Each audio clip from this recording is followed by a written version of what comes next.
cómo Juan en el Apocalipsis y cómo Pablo en sus cartas están, pero si bien conectados por medio del Espíritu Santo y tratan los mismos temas. Por ejemplo, dicen en 2 Corintios 11, el verso 13, porque estos son falsos apóstoles, obreros fraudulentos que se disfrazan como apóstoles de Cristo.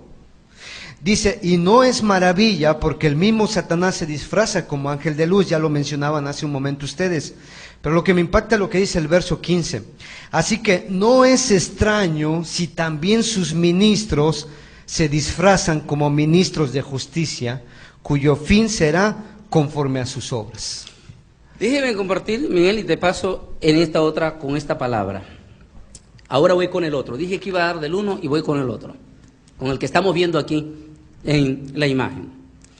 Está hablando él, este es un programa que yo lo estoy viendo junto con mi suegro, estamos viendo ese programa él en vivo en la televisión cristiana, y comienza él hablando con puros pastores, más de 1000 pastores ahí sentados, anglos, negritos, asiáticos, o sea que ahí teníamos pastores, muchísimos pastores teólogos, de teología, y el tipo comienza a hablar desde ahí aquel gran número de pastores, y comienza a hablar sobre Génesis 6, y él está diciendo en Génesis 6 que estos hijos de Dios eran ángeles que tuvieron relaciones sexuales con las hijas de los hombres, es decir, con las mujeres, y que producto de aquello surgió una civilización de seres humanos, mitad humano y mitad demonio, en esa manera. Y dice que, y entonces le está dando todo esto y dice que esa generación que eran mitad humano y mitad demonio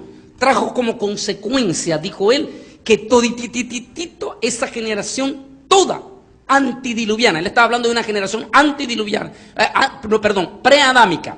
Él está hablando de una generación preadámica. Y entonces dijo, toda esa generación, porque este pecado, dice él, sucedió en la generación preadámica. Y toda esa generación, dijo él, desapareció. No hubo ni uno solo que se salvó.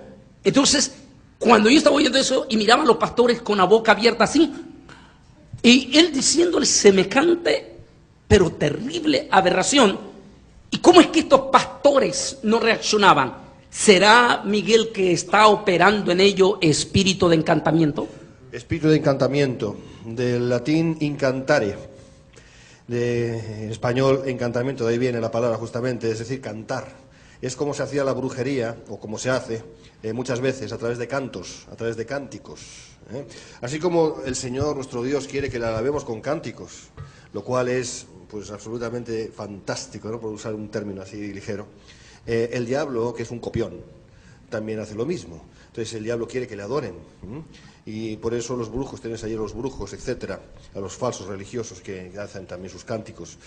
En realidad, aparte de la cuestión musical, es que el encantamiento como tal es una brujería, una hechicería que envuelve a la persona, la cual es encantada, y la aparta de la verdad. Pero la hace sentir como que está en la verdad, ese es el problema.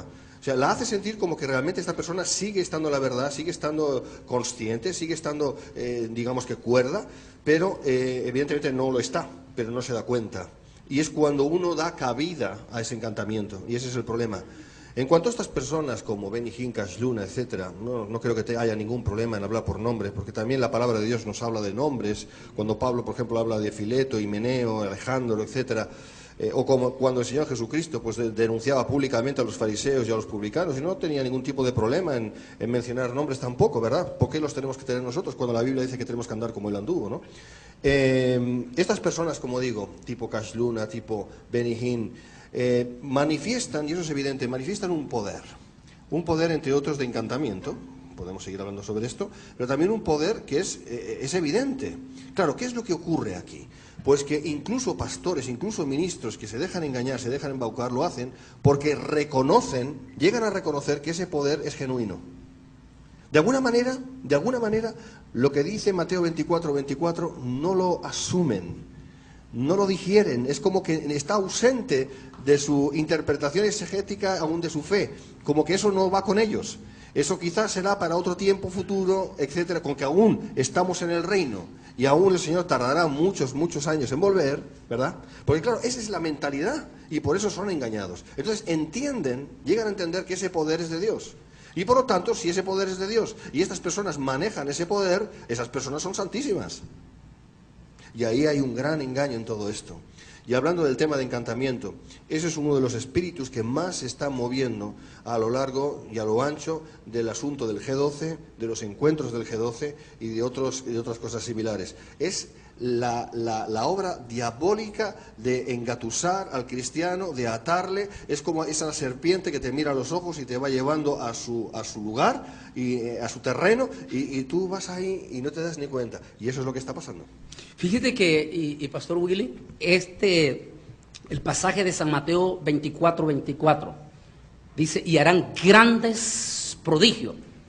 Cuando buscamos los sinónimos de prodigio, en el diccionario de los sinónimos que le da, está uno que dice arte de magia, está otro que dice arte de atraer multitudes, y está otra parte que dice arte de sortilegio, que viene a dar a lo mismo de encantamiento.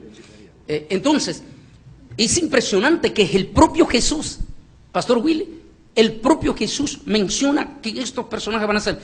Entonces, ¿cómo es posible que, y a usted le ha tocado, y Miguel ha tenido esa experiencia, hablamos con pastores y están hablando todo tranquilo, como los del G12, puede comenzar a hablar todo mientras no toque lo del G12, en contra. Entonces, en el momento en que usted le empieza a mostrar con la palabra, pero con la palabra, instantáneamente ellos se desconectan y cierran en su totalidad su mente y no quieren oír la palabra. Pastor Willy. Sí, bueno, hay algunos aspectos importantes a destacar aquí. Lamentablemente, doctor, entre muchos de los ministros que hoy en día están pastoreando alguna iglesia, hay demasiada ignorancia. Eso tenemos que reconocerlo. Muchos de ellos son un tanto flojitos en cuanto a estudiar la palabra de Dios y están esperando que uno de estos venga y ya les sirva el platillo y se los dé en su boquita, porque eso es mucho más fácil. Número 2, porque cuando uno se mete a estudiar la palabra de Dios, lo primero que ocurre es que uno es confrontado por ella misma de manera personal.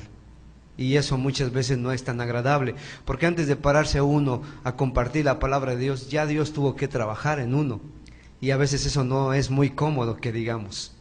Entonces, hay una gran ignorancia en cuanto a una verdadera interpretación de la palabra de Dios. Y como decía usted hace un momento, ¿cómo es posible que hay pastores que tienen años en el ministerio, que fueron a una escuela bíblica y no se han percatado de todo esto?